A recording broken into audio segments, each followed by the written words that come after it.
Father Ed.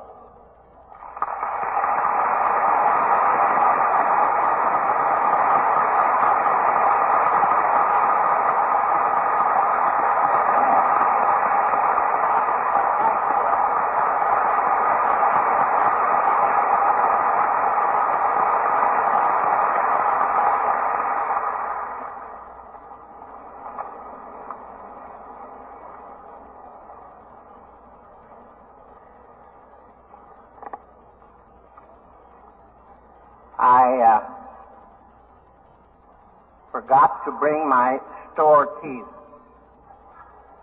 And so if I am not being understood, if you just wave a handkerchief, I'll try to do something about it. I asked my friend, a very recent vintage, Dr.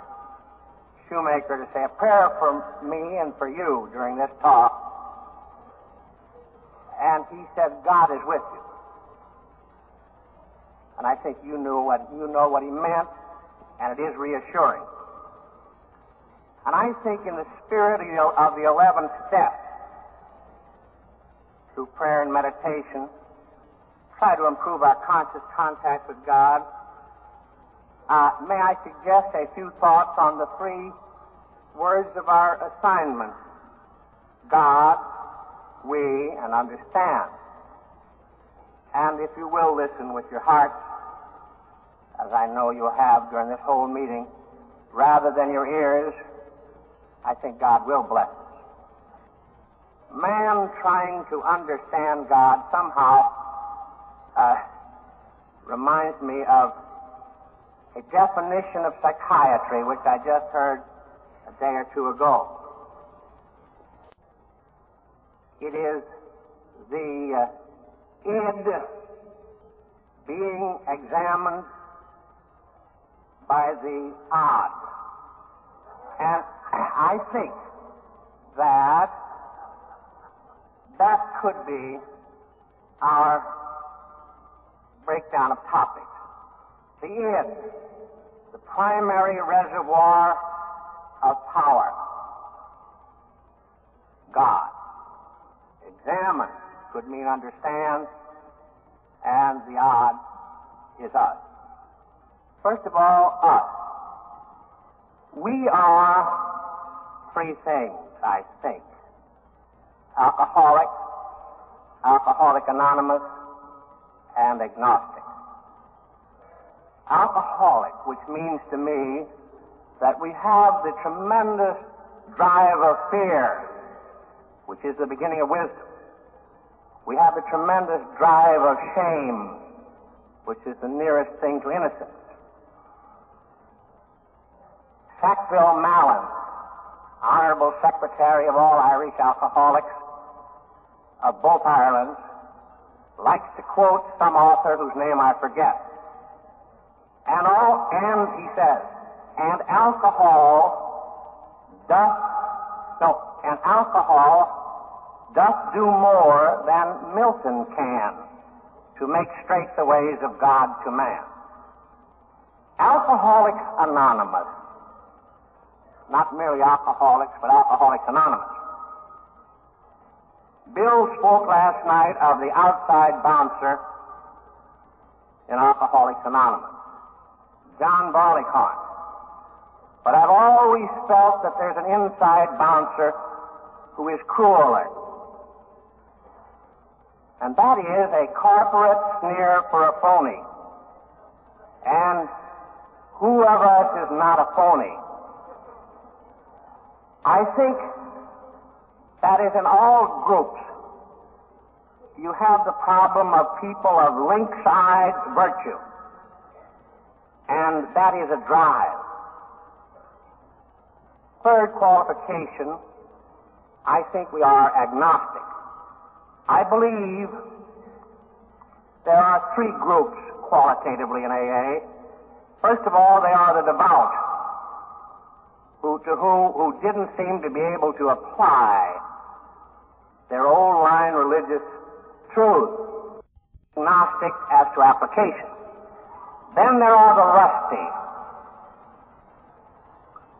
the priest who passed the man in the ditch before the Good Samaritan helped him.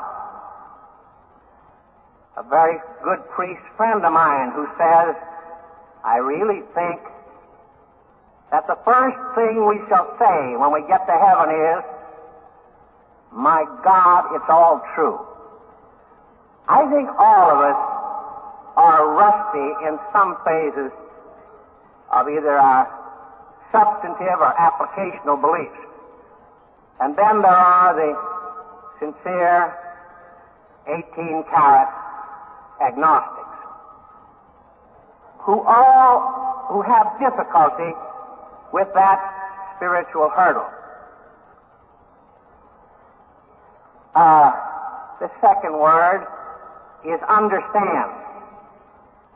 And I think as we move from an obscure and confused idea of God toward a more clear and distinct idea, I think we should realize that our idea of God will always be lacking, always to that degree unsatisfying. Because to understand and to comprehend God is to be equal to God. But it will grow. I'm sure that Bill's sitting in that chair, and Dr. Bob, whose angel, is probably sitting on that oddly misplaced empty chair, are growing in the knowledge of God. An old German saying is, and it applies here, very few of us know how much we have to know in order to know how little we know. And I'm sure Dr. Bob and Bill would certify that. The approach to this understanding, first of all, negative. And the first step, as we examine ourselves, who was our latest God,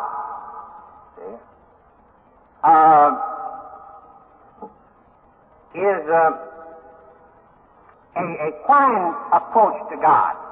It was the approach of Peter the Apostle. Lord, to whom shall we turn?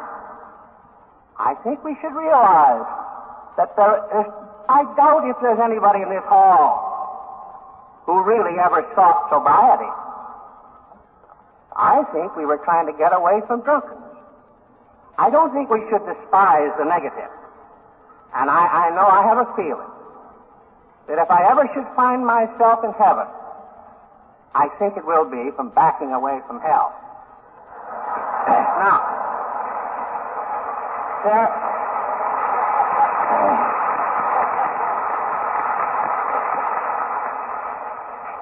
at this point, heaven seems as boring as sobriety does to an alcoholic 10 minutes before he quits. However, there are positive approaches, and the 12th step mentions one. I still weep that the senators of the movement have dropped the word experience for awakening. Experience is one of the ways that's mentioned by the 12 steps, and in the second step, another way, belief. Now, experience can be two kinds. Sudden, passive insights, like Bill's experience, like the grapevine story of that Christmas Eve in Chicago. Those are all in the valid pattern of Saul having that sudden, passive insight as he was struck from his horse on the road to Damascus. There are other types, probably dearer to God since they are commoner, and those are the routine, active observations of what? I am sober today. I am sober today. This meeting this morning, this convention this week, and as experience distills and condenses, it becomes suffering. The other night, Bernard Smith chairman of the AA's trustees. I get that hierarchy all mixed up.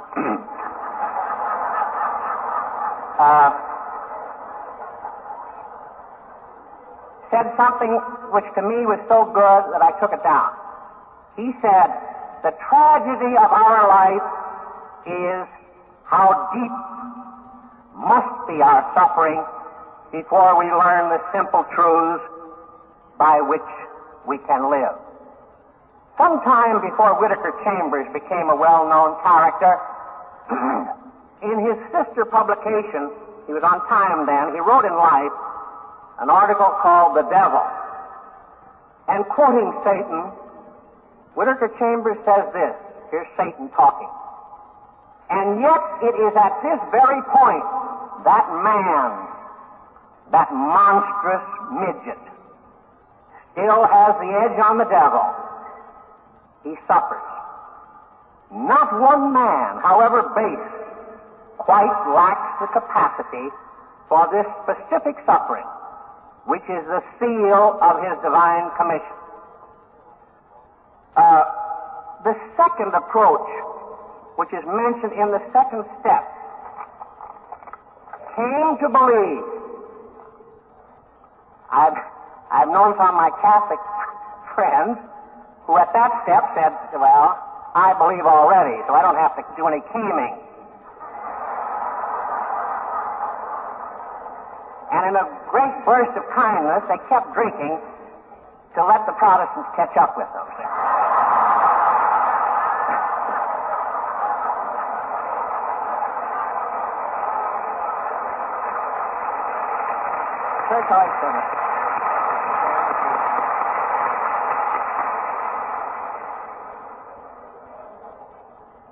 Belief is capitalizing on the experience of others. See? Blessed are the lazy, for they shall find their shortcuts. What others? Your sponsor. The AA experience of 2 decades on 2 continents. Newman says that the essence of belief is to look outside ourselves. Dr. Thibault seems to think that psychiatrically the great problem is the turning of our affection from self outwardly. Faith is hard and as easy as sobriety, and has been called the greatest of our undeveloped resources. What experience should we seek? What beliefs should we accept in our quest for God? The third word then would be God. Bill Early wrote a letter, I have it, in which he said, as far as how the alcoholic shall work out his dependence on God is none of AA's business. Whether it's in this church or whether it's in a church or not in a church, whether it's in that church or this church, is none of AA's business. In fact, he implied, I don't think it's any of the the members' business. It's God's business. And the AA's business is charted in the 11 steps. Seek through meditation and prayer to find God's will and to seek the courage to follow it out. And not in the spirit of propaganda and abusing this opportunity, but rather to share what I have found to be God's will. I'd like to offer some thoughts. I do believe that the problem which half of this room has had in attaining sobriety, I have had in attaining belief and faith. Where do you start? Well, I believe there's something to be said about starting at the nearest manifestation of God. Where is God nearest to me? Does the fish soar to find the ocean? Does the eagle plunge to find the air? That, we ask, of the stars in motion, if they have rumor of thee out there, not where the wheeling systems darken, and our benumbed conceiving soars, the drift of angel pinions, would we hearken, beats at our own clay-shuttered doors. Somewhere out in the swirling universe, light years beyond the reach of our strongest telescope, Halley's Comet is making its rounds. Some of us saw it in 1910. Some of you in this room will see it in 1986. Those are called the perihelions. There's a point at which they are closest. Halley's is closest. And obviously to study Halley's Comet now is a waste of time.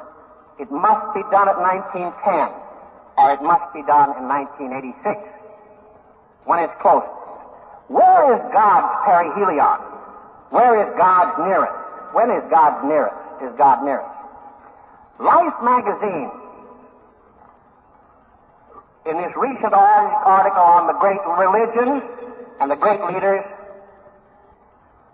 mentions, of course, all the significant beliefs available, systematic beliefs. Moses, Muhammad, Buddha, none of them claimed divinity.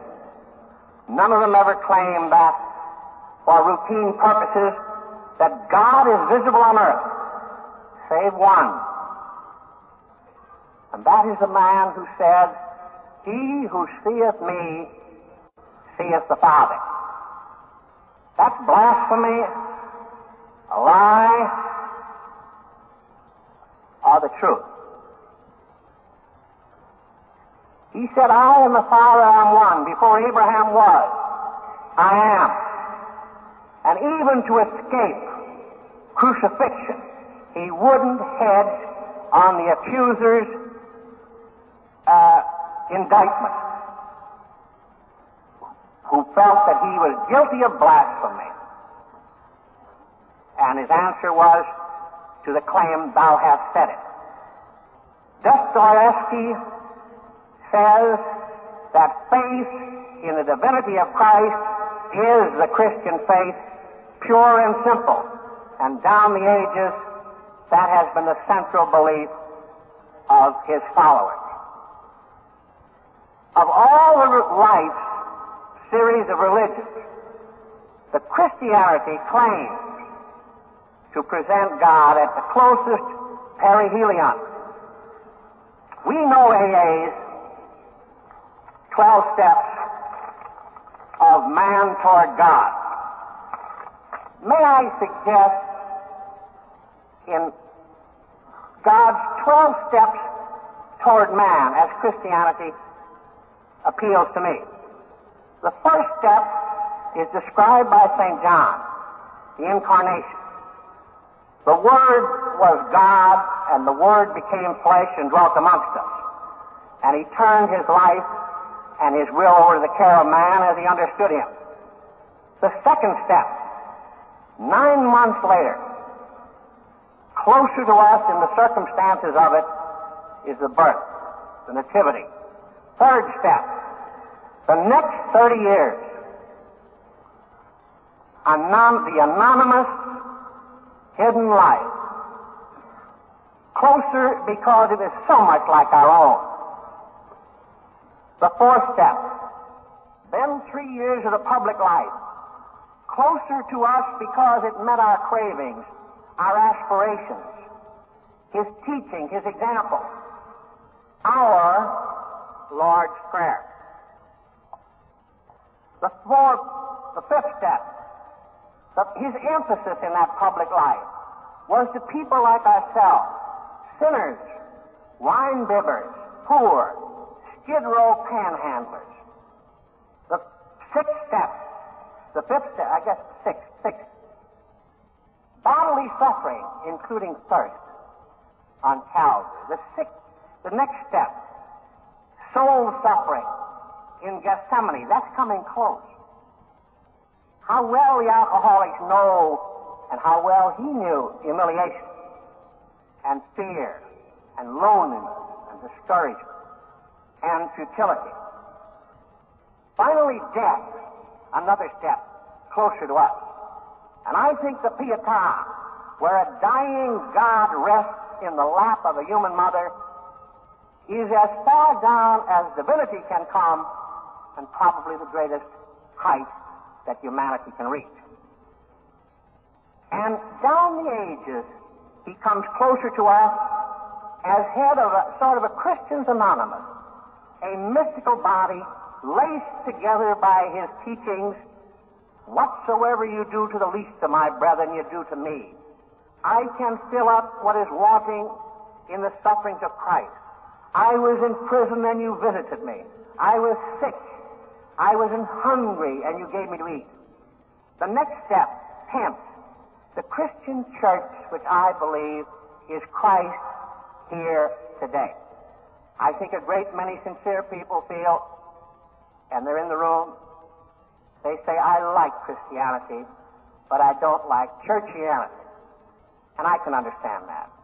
I understand it better than you do because I'm involved in churchianity and it bothers me too. But, actually, I think that sounds a little bit like, I do love good drinking water, but I hate plumbing. See? Now, who likes plumbing? See? And you have people who won't take AA, see? They like sobriety, but so-and-so with AA. And then the 11th step are several great big inch-type lines or sacraments of God's help. And the 12th step to me is the great pipeline or sacrament of communion. The Word that was God became flesh and becomes our food, as close to us as the fruit juice and the toast and the coffee we had an hour ago. Now, we know the story of alcoholics' flight from God and movement toward Him. Lord, give me sobriety, but not yet. Lord, I believe. Help thou my unbelief.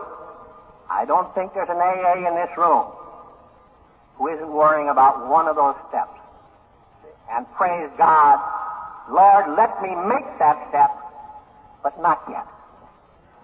And I think the picture of AA's quest for God, but especially God's loving chase for the AA, was never put more beautifully than in what I think is one of the greatest lyrics and odes in the English language, written by a narcotic.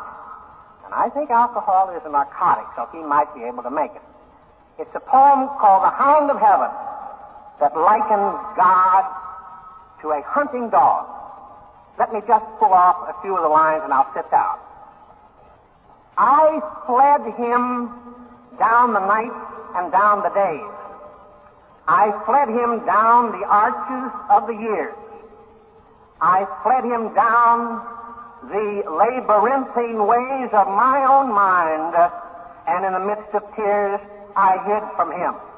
And under running laughter, up-visted hopes I sped, and shot precipitated adown titanic glooms of chasmed fears from those strong feet that followed after.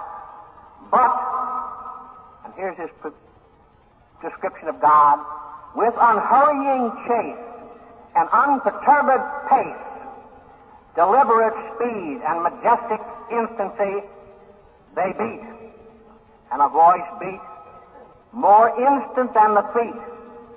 All things betray thee who betrayest me. And I'll skip. Naught shelters thee who will not shelter me. Lo, naught contents thee who contenteth not me. In the rash lustihood of my young powers, I shook the pillaring hours and pulled my life upon me. Grimed with smears, I stand amidst the dust of the mounded years. My mangled youth lies dead beneath the heap. My days have cracked and gone up in smoke, have puffed and burst as sun starts on a stream. Now the long chase comes at last the end. That voice is around me like a sounding sea, bursting sea. And the voice says, in conclusion, and is thy earth so marred, shattered in shard and shard, lo, all things fly thee, but thou fliest me. Strange, piteous, futile thing, wherefore should any set thee love apart? Seeing none but I, God says, seeing none but I make much of naught, and human love needs human meriting. How hast thou merited of all man's clay, clotted clay, the dingiest clot? Alack, thou knowest not. How little worthy of any love thou art.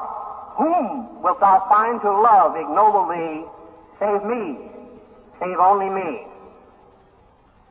And this I find consoling.